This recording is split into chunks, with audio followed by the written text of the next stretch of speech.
Understanding, not a spring chicken. Hello, language enthusiasts. Today, we're diving into a colorful and widely used English idiom, not a spring chicken. This phrase might tickle your curiosity, especially if you're keen on adding some flavorful expressions to your English repertoire. So, let's unravel the mystery behind it and see how you can use it effectively in your conversations. Not a spring chicken is an idiom that humorously refers to someone not being young anymore. Originally linked to farming, where a spring chicken denoted a young bird that's tender and desirable. The phrase has evolved. Now, when someone says they are not a spring chicken, they're playfully acknowledging their age or the fact that they're no longer in the flush of youth. The phrase, not a spring chicken, has its roots in American English, dating back to the early 20th century.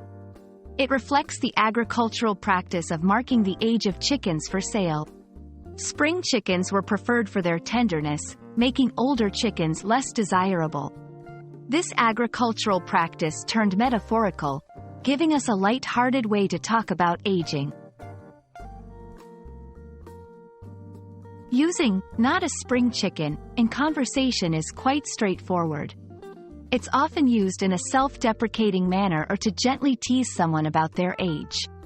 Here are a few examples. I might try running the marathon, but let's be honest, I'm not a spring chicken anymore. My grandmother decided to join a dance class. She joked, saying, I'm not a spring chicken, but I'll give those youngsters a run for their money. He's not a spring chicken, but his enthusiasm for learning new technologies is admirable. While not a spring chicken is generally used in a light-hearted way, it's important to use it with sensitivity. Age can be a sensitive topic for some, so ensure the context is appropriate and it's used in a manner that won't offend. It's best used among friends or people who have a good sense of humor about aging. We hope this exploration of the idiom, not a spring chicken, adds a fun and expressive twist to your English conversations. Remember, learning a language is not just about grammar and vocabulary, it's also about embracing the cultural quirks and expressions that give it its unique flavor. Don't worry if you're feeling like you're not a spring chicken in your language learning journey.